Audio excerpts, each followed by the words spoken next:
Joining us now is the president of the world's largest ex-gay ministry, Exodus International. Please welcome Alan Chambers to the show. Thank you so much. But you have parents out here who think that because organizations like this exist, I can fix my child. No, but that's not the case. You know, for me, this is a personal choice for me. Okay. You can't fix your child. Your child has to choose the path that is best for them and the path that they want for their life.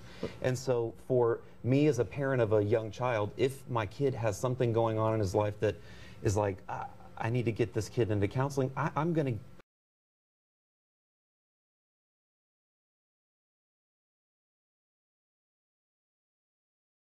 to put all the resources out there to make sure that my kid has the best resources at his disposal. If he wants it. But my child... dangerous to the child? What's that? Say that again? Even when that's dangerous to the child? You know what? I don't know anything about your story. I don't know what your parents did. All I have to know is, all I have to believe is that I went to one of your organizations.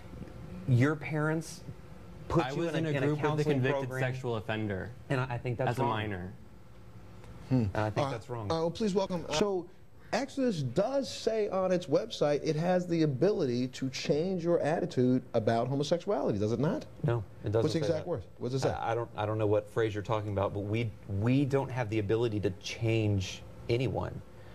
We don't have the ability to talk someone into anything, and in fact, your documentary... Alan, Lance was at a program that's an Exodus affiliate, and this was a program when this boy showed up, the first rule he was told is you cannot make eye contact with anyone or speak to anyone except your therapist. You know, I have no desire to attack you personally. You are a gentle-mannered and soft-spoken man, and the thing that I feel like we're missing is that behind this man who represents a much bigger international organization is a lot of harm being done and a lot of techniques that are very different from what you're describing. Anybody get hooked? How long have you two been married?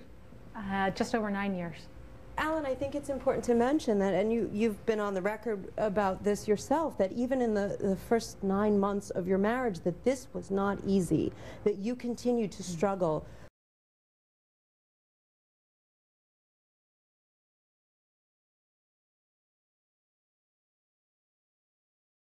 with this decision, and I don't want you to misrepresent this as having been easy for you or for anyone else. With all due respect to my story, my marriage, the first 9 months, had nothing to do with a struggle with homosexuality.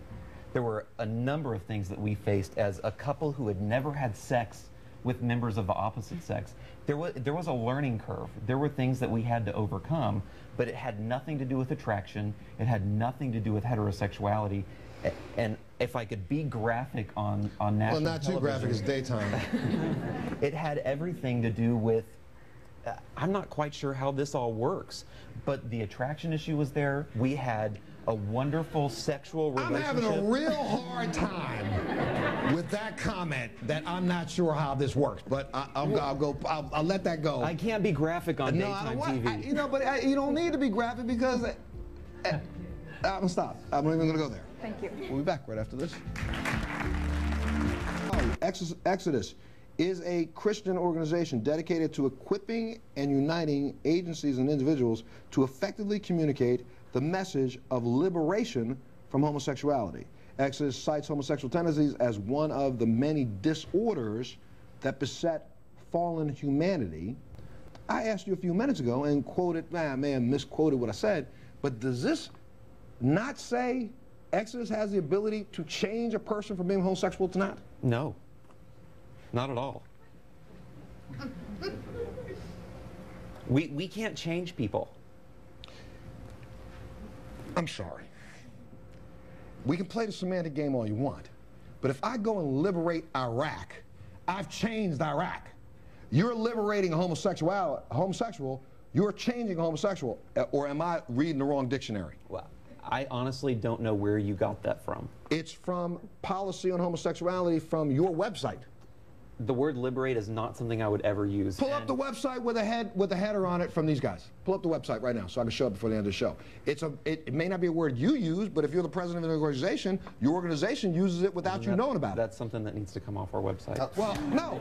See, but that brings me to what I'm talking about, because therefore you don't even know what's on your website, so how can you tell people that you can liberate them and not change that. Montel, Yes, asked the question, are you going to change a person from being homosexual? He said no. The word liberation means change. Yeah. But change. you know what? I did experience liberation for me. That was my choice. Okay, so then you just denied that that's what you do. We don't liberate people because we don't have the ability to change people. What does this say? Let me see. It's right there, underline, liberate, in the top paragraph. Whew. Okay, all right, let's take a break. When we come back, let's get a chance. You know, again, you said that this is not Exodus's policy. This is Exodus International's website. You make up your mind. Are they trying to change people or not? He says they're not. Does anybody else understand that this means you can change from being a homosexual to a heterosexual? Is that what it says? I'm going to help you change that? That's what this says. Now you tell me what that says. The individual has the right to change. And that's my story. It does. No, wait. You can yell out what you like to yell out. I'm reading a piece of paper. You interpret what the words Okay, say. well then I'll